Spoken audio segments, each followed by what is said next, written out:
All right, thanks, Jerry. Here with head football coach Chip Kelly. Ducks moved to 4-0 in the season, 1-0 in the Pac-12 Conference, 49-0 over Arizona. Coach, what an effort by your team here tonight. Yeah, I thought they came out right from the start, and we talked about playing with great effort. And Arizona matched us early, and every punch we took, they took. We were trading blows, but we just felt hopefully our depth would wear them down, and we have an opportunity. But I think our defense really set the tone for us. We talk about response after turnover all the time, and I thought, something we practice, something we really take a lot of pride in. I thought they did an unbelievable job today. Well, I think that's where it all starts is, Arizona had a couple of tremendous opportunities early on, and your defense came out. They didn't flinch. They just went right to work. No, and we talk about our preparation, our effort, and our attitude, and those are three things we control, and I thought that's what we got from everybody tonight. You're going to make mistakes, and everybody makes mistakes in this game, but, you prepare. We had a great week of practice. We play every game like it's a Super Bowl. People can laugh at that, but we don't care. That's what we do, and that's what we're all about. We prepared well. We had a great attitude, and we had great effort, and the result ended up being pretty favorable for us. So. Line of scrimmage is where it looked like it all started. You held Arizona to less than 100 yards rushing, made them one-dimensional, and then didn't give up any explosion plays, which was really key. No, really, really excited. Our pass defense takes all 11 guys. We got a good rush on a real good quarterback, and then I thought our secondary really responded. Kids like Efo, kids like Troy Hill, really made some big-time plays. And obviously, you score twice on defense. That's pretty special. You usually don't lose when you score on defense. But just the enthusiasm our guys played with, their effort, and their attitude, I thought was outstanding. And third down defense too, 6 of 17, and you guys have been good all season long. We have, and we need to continue to be good. So it's a long season, but we're real excited, and our goal every week is to be 1-0 on Saturday night, and so far so good. So. Well, 14 of those points scored by the defense, but you guys scored 31 points off turnovers. The offense looked like they were feeding off what the defense did tonight. They do, and it's a true team. We feed off each other. We got one punt return that I think spurred us. So special teams is contributing there, and it's a total team. These guys are awesome to be around, fun group. So. Easy for young guys to lose patience in a game like that when, as you talked about it, you guys were just trading punches back and forth, 13-0 at halftime, and yet I thought one of the things you guys did a great job of is just staying patient and staying with it. Yeah, we knew going in. I mean, Arizona, they beat Oklahoma State, who was a Big 12 champ last year. They beat Toledo, who was the MAC champ last year. It's a good football team. So, we don't expect that we're going to come in and, have our way with anybody. We got to go earn it, and they certainly made us go earn it today. And Colt Lyerla, a nice little weapon and a different wrinkle to where you put him in the backfield. A great athlete, a powerful athlete, and yet great hands. It's nice to have a guy like that who can play a lot of different positions. It is, and as Colt continues to, get, involved in the offense, there's certain things he can do, and he's, we'll continue to use him in different manners, but we're real conscious of what to put on his plate, and we have a little package, and, we'll see if maybe we can expand on that next week. But, he's really come a long way in terms of his preparation, and really proud of where he is right now. And a couple of your youngsters, Stanford, Addison, made big plays on offense. They did, and we threw them right in game one. When we knew those guys just because of the way they were in preseason camp, that they don't get flustered. They don't, nothing's too big for them, and came up really big, both Dwayne and Braylon today, and that was good to see. So that ends a 4-game homestand. Now you go on the road, and it's always tough in this league on the road. It is, and that's what this deal's all about. But, we'll regroup. We'll come watch film tomorrow and get back at it on Monday and prepare for our first road game. And that's what this conference is all about. You got to be able to win on the road. So step one for winning on the road will be Monday practice. All right, Coach. We'll look forward to talking to you next week. Congratulations again on the game tonight. Thanks, Jordan. All right, Jerry, back up to you. Guys, I have Ryan Jackson and Deion Jordan in the other room. We'll go ahead and take questions for Coach. Please wait for the mic. Go ahead. Chip, we know you've learned over the last few years you're not afraid to go for it on fourth down in virtually any situation. How much is that confidence in your offense that you can get the first down, and how much is it confidence in the defense? It's both. I'm not adverse to putting our defense on the field on a short field because I know how they play. I think it's got to be both. It can't be just total confidence on one side. We feel like on fourth down we can get it, and if the situation dictates it, then we'll go for it. The first one we made a mistake.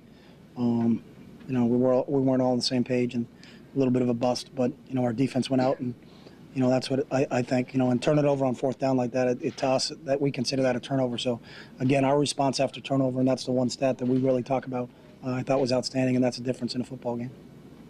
Coach, what does that defensive performance rank, even going back to your days back east in New Hampshire? It was the best one tonight. It was the best or was not? Best one tonight. I don't compare. I mean, I don't know. I mean, we've shut out people before. I mean, I'm not into look up the research and all those other things, but just really, really, really, really proud of those guys. But that's how they prepared all week in practice, and that's what this deal's all about. You know, every Saturday is a test for us. You know, football 101, and if you're going to get an A on a test, then you better prepare for it. And that's what these guys did all week long. So. Huge game from EPO this week. You know, multiple defensive stops, the interception for the touchdown. You know, how big was that performance tonight? Really big, you know, and I think like any secondary kid, you got to have a short memory because he had a couple pass interference calls, but bounced back from them. And you know, we always preach about playing the next snap, and Efo certainly did, and really happy for him. And you know, he was a lot like Braylon and Dwayne last year as a true freshman. Just the game was never too big for him. And now you got a kid that played in 14 games for us last year, and now he's got 4 under his belt. He's got 18 games under his belt, and he's still a sophomore. So real happy for him, and that's what we thought. You know, we had when we first got him here a year ago in August, and it showed up again tonight. So, Coach, could you talk about Colt's performance and the decision to use him in that capacity? Was that based on giving them a wrinkle that obviously wasn't on tape before? no, I mean, we didn't think of that. It's a package we've been working on, and you know, after we feel comfortable in practice and run it enough times in practice where we feel like, you know, that this is something we want to execute and put it in a game. You know, not a high maintenance thing. You know, if you got to spend a lot of time coaching it during the week, then you probably shouldn't run it on Saturday. But I think, you know, obviously we've got depth on the offensive side of the ball. It's an opportunity to get Brian Bennett in a game. It's an opportunity to get Colt at a different position that he can use, and that's what we're going to do, because our depth will be tested as the season continues to go along. But our job as coaches, real simple, is just to put those guys in position where they can make plays and then get out of the way and let them go play, and that's what they did tonight. And could you talk about how he did it with the job he had tonight? He had 7 carries for 63 yards. Fired me up. I was jacked up. Chip, Yeah. 6 times into the red zone, and you held. Talk about your red zone defense. They really bowed their necks tonight and played really well in the red zone. They did, and a lot of it was us, you know, on offense, not doing the, you know, not finishing in certain situations. But, you know, I think that's the great thing about this team is you know, we don't have a lot of finger guys. You know, we got a lot of thumb guys. And, you know, we'll take care of it, and that's what our defense, you know, just ran out in the field. They don't care, and they're competitors, and they want to go on the field in those situations, and they actually embrace those situations, which is pretty cool. And it's we got a lot of really good things on film that we can teach off of. But you know, hopefully we can continue to build, and that's what, you know, it's a long season. It's still just game 4 for us. So. Chip, you're talking about preparation, and your guys are defensively are talking about the same thing, just that how hard they felt like they were. Kind of weird how we're on the same page.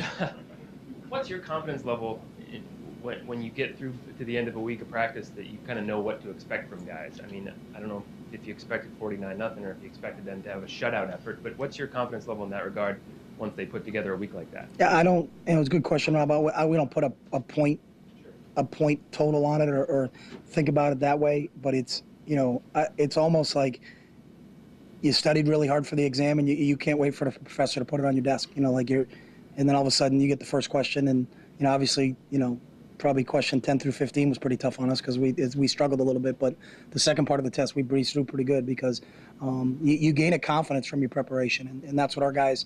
That's what our guys did, and this group really understands that, you know. And it's a great thing about this game, you know. You get out of it exactly what you put into it, and you can't fake it, you know. And if you try to kind of take the shortcut during a week, then invariably sometimes that's going to come up and rear its head on you on Saturday. And you know, you could tell. You know, I knew Thursday, challenged them to see what Friday could be like. Friday was really, really good for us. We had great meetings last night. You know, we went for a walk this morning. They were great on the walk, you know. Usually when you go for a walk and then the walk's real good, you get excited about getting to the stadium whatever time they make us kick off. So, Chip, Colt Layarla, he was recruited by some people as a linebacker. You used him at tight end. He was a running back in high school. Do you have any feel at all yet for what he really is, where he'll end up, and what his best spot is?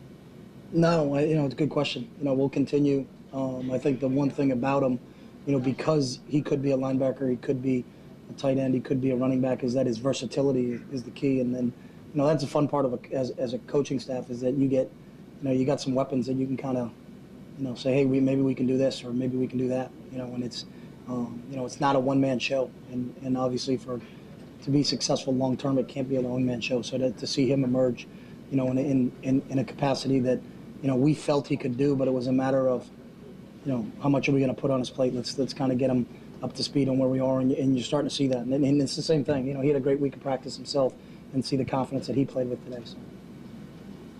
We'll go right here. We've got Colt Ireland in the other room. We'll take a question here. Coach Marcus, it's first conference game night, 4 games in. How would you assess where he's at, just from the mental standpoint now?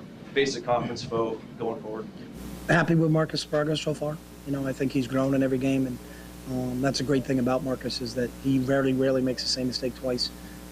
But a lot of times you don't know what situation he's going to be in because it depends on how the game expresses itself.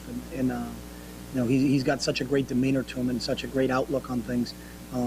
Always positive. You know, always wants to play the next snap. Always wants to, you know, knows that. I think we all know you're going to make mistakes in this league. No one know this game. No one plays a perfect game, but you know, it's about getting on to the next play, and that's what we keep preaching all the time. And he's a prime example of that. So. Chip, EFO had a lot of big plays tonight, but it seems like teams aren't really throwing at Mitchell very often. Why is that? You know, that may be, it's a good point, but it may be a question for Rich and us. You know, we don't go in thinking that EFO's going to get more than T. Mitch. You know, sometimes it's just by design. You know, I don't know. You know, but I think we're confident in both those guys. And so if you're going to try to test EFO and try to stay away from Terrence, and I don't know if that was their game plan. Again, I don't know what Rich was trying to do, but if that's what you're going to do, we think EFO can step up, and I think that's what he certainly did today. Coach, it looks like Colt a couple of times maybe struggled a little bit with that zone mesh handoff. Is that the most difficult thing he had to do to try to start carrying the ball a little bit more, or is there something? No, I thought he did a nice job with it. I think, you know, you had 2 kids on that one play going in the end zone that both wanted to score. So, you know, you got to talk to them. I think they decided midstream that we'll share this one. But I don't know if that was all Colt. That may have been Brian's eyes getting pretty big as we got towards the goal line. So. They get a half touchdown each on that? I don't know what they got. You got to check with Dave Williford, Dave's statistician, on what we got out of that deal. So. Yeah.